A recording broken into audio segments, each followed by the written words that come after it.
I like the saying, the best way to teach your kids about taxes is by eating 30% of their ice cream. Today we have the famous story of render unto Caesar the things that are Caesar. Should we pay taxes or not? This is a very powerful event. St. Mark's Gospel, chapter 12. Notice who comes to try to trap Jesus. Pharisees and Herodians. They were enemies really with each other. The Pharisees did not get along with the Herodians. The Herodians did not get along with the Pharisees, but they had a common enemy, Jesus Christ. And so these two groups of enemies joined together to try to trap Jesus and ensnare him in his words. The Pharisees, of course, were very much openly opposed to Roman occupation of the Holy Land, where the Herodians meant that they accepted Herod as their leader. And the Herods were put in place by the Roman government. So here you had these enemies coming together to ensnare Jesus. And when they begin, they give Jesus false flattery, saying, "Teacher, we know you're a truthful man. You don't regard anybody's status, but teach the way of God in all truth." They were, of course, referring to the status of Caesar. They were trying to ensnare Jesus by giving him false flattery, but it says Jesus saw their hypocrisy. They asked him, "Is it lawful to pay the census tax to Caesar or not?" And they wanted a yes or no answer. Should we pay or should we not pay? Of course, they thought it was the perfect trap. If Jesus said, yes, pay to Caesar the tax, that Jesus would lose credibility among the Jews who did not feel it was right to pay taxes to Caesar. Or if Jesus said, no, don't pay the census tax, and he would be turned over to the Roman authorities for treason and sedition against the lawful Roman government. So they thought they had Jesus in the perfect trap. Either answer yes or no. How does Jesus respond? He says, "Show me the money." So they produce a coin.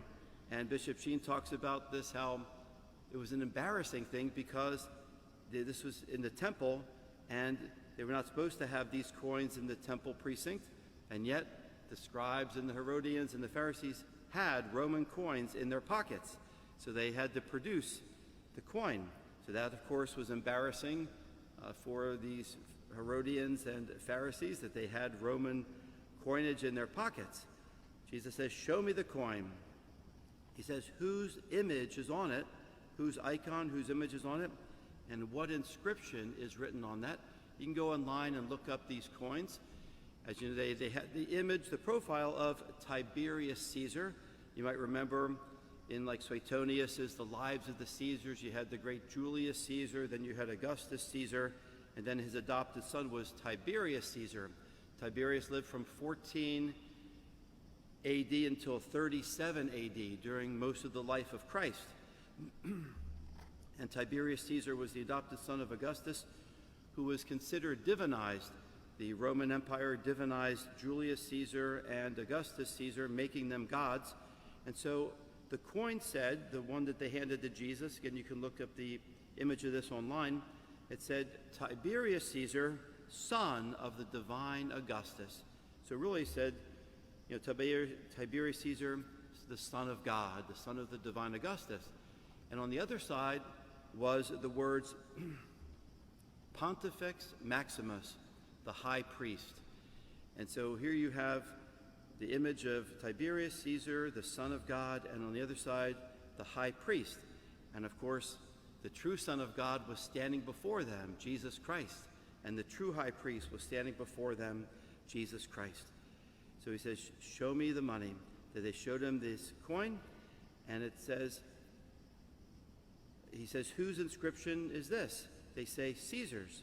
And Jesus says, "Repay to Caesar what belongs to Caesar, but give to God what belongs to God." The perfect response. If that coin has the image of Caesar on it, then it belongs to him. Give it to him to build the roads and the aqueducts, and he'll pay your taxes. But give to God what belongs to God. Well, what belongs to God? You and I. We're made in the image and likeness of God. We're the icon of God. We have the image of God stamped upon our soul. We have an immortal soul made in his image and likeness. So yeah, sure, pay your money to Caesar, but give to God what belongs to God, which is your whole life, your body, your soul, your past, your present, your future. Give to God what belongs to God. This is similar to what the great St. Thomas More said, I die the king's good servant, but God's first. So we are called to be good citizens of our country, to obviously to pay our taxes and to try to bring about good laws for the common good.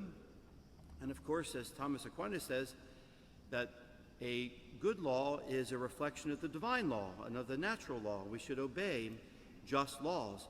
But Thomas says if it's an unjust law, we're not supposed to obey an unjust law. For example, slavery in our country.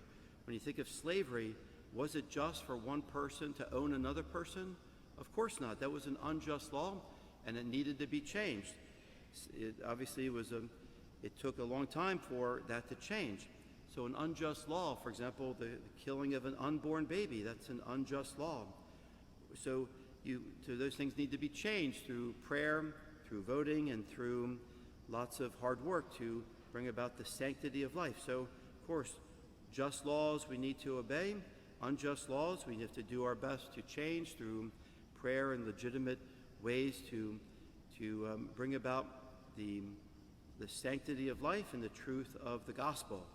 So give to God what belongs to God, and of course give to Caesar what belongs to Caesar. It's interesting if you read the life of Judas Maccabeus, so Jesus is in a lot of ways quoting Judas Maccabeus, who said a very similar thing.